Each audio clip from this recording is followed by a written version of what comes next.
Sziasztok! Szeretettel köszöntelek a csatornámon. Beregszászi nyúltenyésztő vagyok, és a mai videóban a mélyalmos tartásnak az előnyeiről és hátrányairól szeretnék majd nektek beszélni. És fogom is illusztrálni, fogom is mutatni, hogy milyen is az a mélyalmos tartás. Ugye, ha régóta nézitek a videóimat, akkor tudjátok, hogy 2007 óta kezdtem el tartani nyulakat, és 2015-től már nem csak nyúltartónak, hanem nyúltenyésztőnek is tartom magam. Hatalmas a kettő közt a különbség. Elsődleges célom, hogy olyan minőségi nyulakat, fajtatiszta nyulakat tudjál megvásárolni a tenyészetemben, ami továbbtenyésztésre kiválóan alkalmas, hiszen nagyon fontos, hogy minőségi nyúllal indítsuk el a gazdaságunkat, és akkor biztos, hogy nem ér minket meglepetés, és tele lesznek a ketrecek télen-nyáron megfelelő minőségű nyúllal, és ugye ezáltal miért is tenyésztük a nyulakat, elsősorban azért, hogy nagyon finom, tökéletes csemegenyúl, egy gasztronómiai élmény, annak a fogyasztása és a belőle készített ételek. Én mindenkinek javaslom, hogy kezdj el, de visszatérve, hogy ne untassalak titeket, ha új vagy még a csatornámon és tetszeni fog, amit itt látsz és hallasz, megkérlek tégedet, hogy iratkozz fel, és természetesen lájkold és oszd meg a videómat, és a további nézőket is kérem, hogy ne csak nézzétek meg és a csatorna jelenlegi tagjait is, vagy feliratkozóit, hanem ténylegesen nyomjatok egy lájkot, hogyha tetszett, és osszátok meg a videót, mert sokszor azt látom, hogy van 1-2-3 ezer megtekintés, és sok megosztás is, de vagy hozzászólás kevés, és emiatt ugye a YouTube-nak az algoritmusa nem fogja úgy a többi ember figyelmébe ajánlani, mint ahogy lehetne, de ha ebben segítenétek a munkámat, azt nagyon-nagyon szépen megköszönném. Jó, de visszatérve akkor, mint említettem, a mélyalmos tartás előnyeiről és hátrányairól fogok ma nektek beszélni. Na most, miért kezdtem el én mélyalmos tartással tartani a nyulakat? Nem volt tudatos. Elmondom nektek, amikor megkezdtem a nyúltartást, én is ugyanúgy csináltam, mint bármelyik nyúltartó, értelemszerűen ami kéznél volt, ha nem volt csak szén a kéznél, vagy száraz fű, akkor azt raktam a padlóra, vagy az sem. És ugye számtalanszor tapasztaltam, főleg nyáron, hogy hát igencsak csapzottak a nyulak, a ketrecek hát elég takarítani, minden nap be kellett nyúlni, ki kellett seperni, és bár nem volt még sok ketrecem, de hát kellemetlen volt napi szinten takarítani. Mai napig vannak ugye olyan nyúltartók, akik azt vallják, hogy minden nap tisztára seperni, és a többi, és a többi. Na, nem tudom ezt hogy oldanák meg mondjuk 60-70 ketreccel. A másik, ami a mélyalmos tartás, ahogy kialakult nálam, ez ugye jött magától, hogy azt vettem észre, hogy amikor a széna alá kerül a nyúl alá, az egy napig nagyon jó dolog, de már másnap újabb réteg szénát kell rátennem. És a harmadik nap, főleg nyáron, és ezt ti is biztos tapasztaltátok, már bizonyos szagok kezdenek kijönni a ketrecből, még ha nem is sok széna van, mert a széna nagyon hamar elkezd rohadni. Tehát nem lebomlani kezd, hanem elkezd rohadni. És ugye a lebomlás meg a rohadás között hatalmas a különbség. Úgyhogy nagyon fontos, hogy lebomolni kezdjenek ezek a dolgok, tehát ne pedig rothadni, mert annak a végeredménye abszolút nem jó. És egy idő után rájöttem, kb. 2 év telt el, hogy a legideálisabb, hogyha szalmával fogok a nyulak alá aljazni. Még itt is úgy őszintén mindegy volt nekem, hogy milyen szalma, csak szalma legyen. Aztán megint csak rájöttem, hogy a minőségi szalma a legjobb, a szép sárga szalma, az adja a legjobb netszívó képességet, és majd aztán eltelt megint körülbelül egy ilyen 5-7 év, tehát olyan, mit mondjak, 2019-ben jöttem rá, 5 éve, hogy van még a szalmától is sokkal, de sokkal jobb almozó dolog, alom az pedig nem más, mint a faforgács, és méghozzá az a fajta faforgács, ami a deszkának, tehát pontosabban a fenyőfának a gyalulása közben keletkezik. Ugyanis nagyon jó netszívó képessége van, A nyulak nagyon-nagyon szeretnek benne feküdni. Jó a hőelvezető képessége is, tehát csodálkoztam is, mert tehát nem lihegnek annyira a nyulak. És ami fontos, hogy nagyon jó a nedszáró és szagzáró képessége. Átlagosan ilyen vastagon teszek mindig a nyulak alá, télen is, és nyáron is, hogyha van rá megfelelő mennyiségű faforgácsom, ilyen mennyiségbe, és általában egy ilyen német óriás nyúl alatt, hogyha egy ilyen mennyiségű faforgács van, akkor körülbelül egy 1 négyzetméteres területet elegendő mindössze havonta egyszer takarítani. Sőt, még azt is megkockáztatnám, hogy télen 2 havonta egyszer. Mert télen ugye nem is olyan fontos, hogy rendszeresen tisztítva legyen, télen az a lényeg, hogy minél magasabb szintű legyen a trágyacsomó.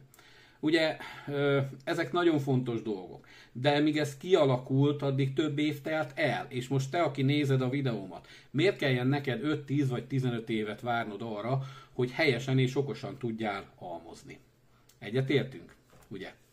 De mutatom élőbe, milyen is az a valódi, hamisíthatatlan, mélyalmos almozás. Tehát amikor mély almozásról beszélünk, akkor megmutatom, hogy miért praktikus ezt használni. Ugye megnézzük ezt a ketrecet jelenleg. Látjátok, hogy nem sok alom volt alatta, és a nyúl nagyon szépen felszedte. És hogy igazából már nem tökéletesen tiszta a maga a ketrec. Ilyenkor jön az, hogy vesszük a friss alomanyagot. Próbálom ezt a videóban mutatni. Addig félreteszem. És egyszerűen, szétszakadt a zsák, nem baj. Közben megoldódott. Tehát német óriásoknál kifejezetten ajánlott is ezt a fajta mélyalmos megoldást alkalmazni. Főleg azért, mivel nagy testsúlyúak, és ugye nagyon könnyedén talpfekélyesek lehetnek. Tehát ami már egy 6 kilótól nehezebb nyúl, ott érdemesebb mindenféleképpen a mélyalmos megoldást választani.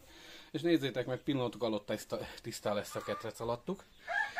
Ami fontos, ettől függetlenül a nyúl elkezdhet túrni, de így is garantáltan, tehát minimum 3, de akár 5-7 napig is szép tisztaságban vannak. És ugye a fehér nyulaknál nagyon fontos, hogy maga a pisi ne tapadjon rá a bundájukra, mert képesek belefeküdni, hiszen akkor, amikor bejönnek, egy nagyon csúnya látvány belefeküdnek, csúnya látvány fogadja őket akár a vásárlók, vagy bárki más részéről. Plusz mondom még milyen előnye van ennek a mélyalmos tartásnak. Amikor ilyenkor nyáron is bejön nálam a vásárló, legnagyobb csodálkozásuk az, hogy nincs büdös. Számtalanszor elmondták, hogy kevesebb nyulat tartanak, és náluk folyamatosan büdös van, és oké, hogy itt jó a légmozgás, de akkor is érződik a nyúlpisi. Kérdezték, hogy nincs nekem valami felszerelve, ami elvezeti a pisit, valami víz letolásos módszer, és mondtam, hogy semmi ilyesmi nincsen, egyszerűen ez a mélyalmos tartásnak az előnye, főleg amikor faforgáccsal, mint itt is látjátok, almozok, tehát például lenyomom egy réteggel, akkor lényegében az a faforgács szinte, amikor elkezdi magába szívni a vizet, tehát magát a pisit, akkor egy ilyen elzáró réteget képez, és egy az egyben nem engedi terjengeni a szagokat. És nem csak úgy a szagokat, de ha ammónia, ha van is úgy alatta, egy kicsi képződik, az ammónia illatot se, főleg amikor sok nyúl van egy ketrecbe, nincs ammónia szag, és ugye az ammónia szag véget van az, hogy gyorsan neki kell állni és takarítani, főleg nyáron a ketreceket, mert főleg egy ilyen zárt ketrecbe maga nagyon nagy károsító hatása van. És itt válaszolnék az egyik kérdésetekre, amit tegnap tettetek fel a videóm alá, hogy azt tapasztaltátok, amikor kitakarítjátok a ketrecet, akkor pondró van benne, kis apró férgek. Elmondanám, hogy nem kell megijedni, az esetek 99%-ában ezeket majd itt is kell lesz almoznom, ezeket a legyek okozzák. Tehát vannak bizonyos legyek, amelyek rögtön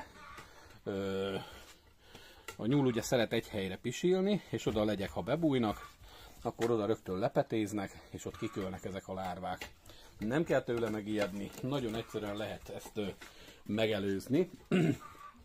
Lehet venni, mifelénk legalábbis, de gondolom ti felétek is, ha vannak ilyen állatgyógyszertárak, vagy állatpatikák, lehet kérni olyan folyadékot, vagy olyan port, amit ugye nem tudom a nevét, hiszen mind másfajta lehet, de a lényeg az, hogy az ilyen pondró elleni megelőzésre szolgál. Volt egy időszak, amikor nekem is tapasztaltam, hogy ilyen pondrók jelentek meg az almokba, sőt még biztos van, ha igaz, most nincsenek fiatal nyuszik, túl fiatalok, ha lenne sok egy helyen, akkor lehet, hogy ott megjelenne, és takarítás után neve be kell permetezni magát a padlós részt, és garantáltan 3-5 napig az nem engedi, tehát elriasztja a legyeket, és nem fognak oda petét rakni. Nálam ez nagyon jó megoldotta ezt a problémát, úgyhogy üzenem a kérdezőnek, hogy ne féljél. Lehetséges, hogy a nyulaidba, ha vannak is valamilyen bélférgek, az ürülékkel, ha távoznak, azt az Invermectinnel vagy Brovermectin szerrel meg tudod oldani, amit javasoltam, hogy érdemes a nyulászatba évente legalább 2-szer végigoltani a nyulakat, tehát ezzel a féreghajtó szerrel nagyon sok betegséget meg tudsz vele előzni. Itt talán annyit hozzátennék, hogy látjátok a sok szőr miatt, hogy vedlenek a nyulak, és ilyenkor akár lehet a vedlés miatt 2 naponta is egy adag réteget rászórni. De a rászórás előtt én mindig beszoktam nyúlni, és amennyire lehet így nagyjából a szőrt összeszedem, mert mint említettem egy korábbi videómban, ezt is ma fogom csinálni, ugye nagyon fontos, hogy ne egye meg azt a szőrt, ne jusson be a nyúlnak a szervezetébe, mert akkor igen nagy problémákat okozhat, tehát bélelzáródást és a többi. És ugye szeretném megmutatni a rágófákat. Nézzétek ezeket a rágófákat. Látjátok? Ez mind a nyúl, ezek szép 10-es deszkák voltak, szépen szélezett deszkák, és így lerágták a nyulak, koptatták a fogukat. Van ettől brutálisabb, mint például ez is. Nézzétek, ugyanolyan 10-es deszka volt, szana szétrágták, tehát ezt már cserélnem kell lesz. És nagyon szeretik kiszedni a helyéről, ha unatkoznak, de még ezt is el lehet tűrni nekik, ugyanis takarítás úgyis visszakerül.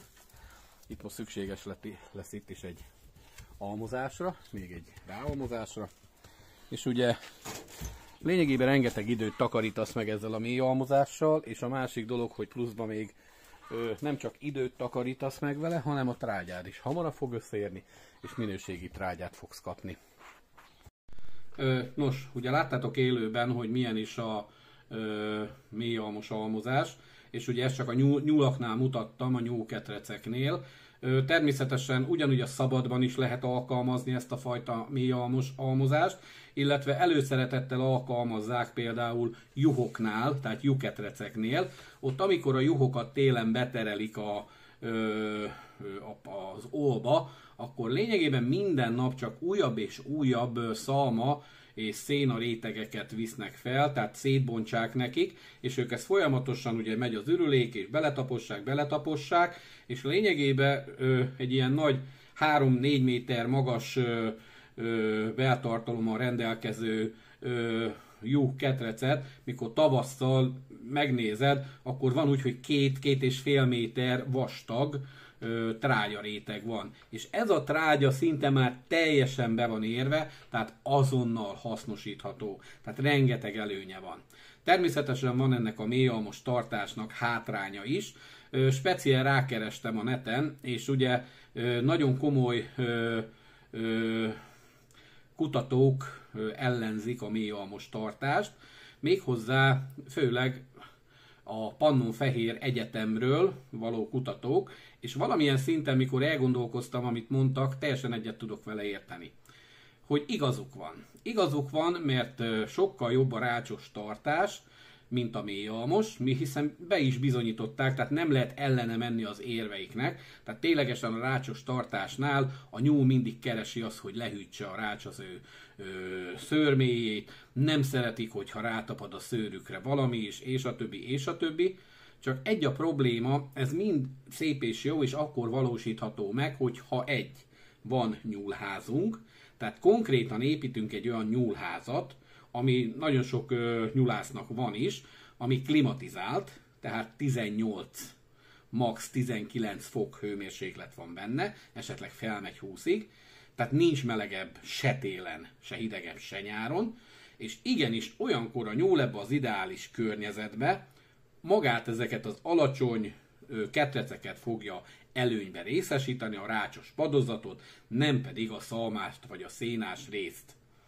De viszont, hogyha egy egyszerű nyulász, mint te vagy én, aki ugye kinti környezetben egy fa alatt akarunk nyulat tartani, akkor gyerekek, nehogy ma azt mondjátok, hogy annak a rácsos a legjobb, főleg télen, ott döglik meg szegény nyúl a hidegbe. Tehát bármi van, én ezt végigpróbáltam, úgyhogy nem volt féleresz, úgy igazából be is kellett fóliáznom, olyan hidegek is voltak mifelénk, mert én a hegy lábánál lakom, és itt ennek az érdekessége, hogy mivel elég 3 kilométerre vagyok a város központjától, tehát mindig van egy ilyen 5 fok különbség a város központ és a mi utcán közötti hőmérsékletben. Ez pluszban is és mínuszban is. Tehát itt nyáron sokkal melegebb van, télen pedig sokkal hidegebb van.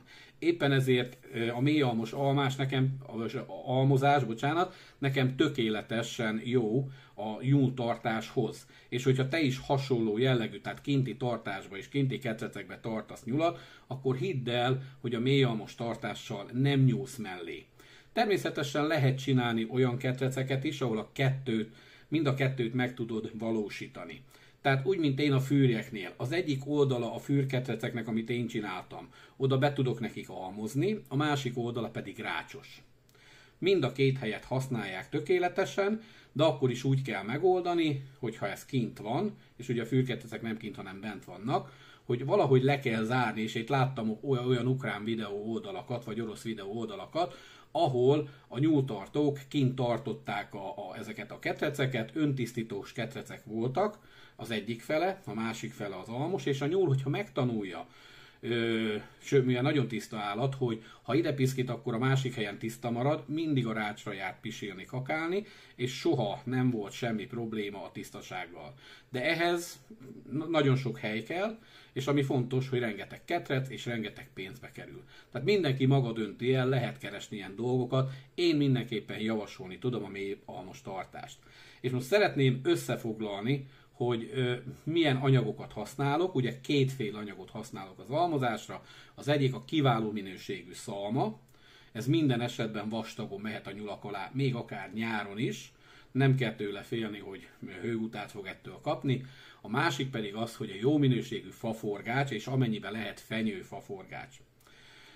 Mit érek el vele, milyen előnyök jönnek ebből, és ezt összefoglalnám. Az egyik az, hogy csak 2 hetente vagy havonta egyszer kell takarítani. A másik előny, hogy jól összetömörödött trágyát kapunk, tehát már félig érjedésnek indult trágyát. A harmadik, hogy mivel fehér nyulaim vannak, ez nálam főleg előny, így a fehér nyúl, sokan kérdezték is, hogy tudom ezt a rengeteg fehér nyulat tisztán tartani, hát így.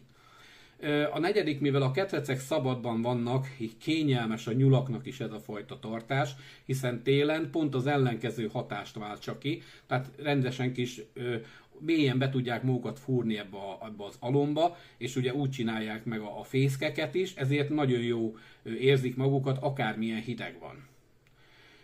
Az ötödik pedig szinte teljesen szaktalanok a ketrecek és a környéke is. Tehát, és ahogy mondtam korábban is, bárki feljön nálam az udvarra, nem fog érezni büdös nyúl húgy szagot, hanem azt fogja érezni, hogy egy természetes, semmilyen szinte illatmentes környezetben vannak a nyulak, éreznie sokszor a széna, a friss széna és a szalmának az illatát. És ugye itt is a nyúl megszokja azt, hogy a ketrecnek csak az egy sarkába piszkít. És még egy érdekeset észrevettem a nyulaknál, a mélyalmos tartásnál, főleg télen. A nyúl egy nagyon okos állat. Üregi nyúl, és érdekes, de amikor jött a tél, jöttek a hidegek, nagyon sok anyánál láttam, hogy előkészítette magának a fészeknek még a helyét is. Tehát nem csak fészket rakott, hanem először is megcsinált egy fészek alját. Hogy csinálta meg? Egy helyre kezdett el pisilni, és rendszeresen átkeverte a pisit és azt a trágyát, ami alatta volt. És én tudtam, hogy nem szabad ilyenkor takarítani. Miért nem szabad?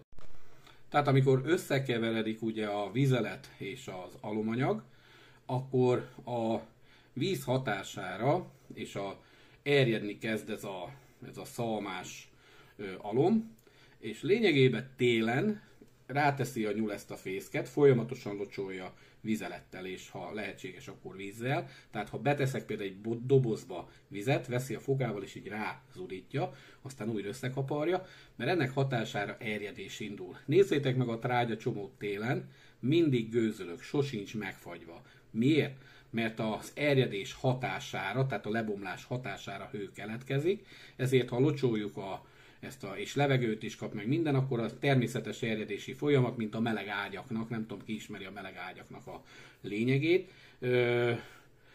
hő keletkezik, és a nyulakat alulról melegíti, a kis nyulakat főleg.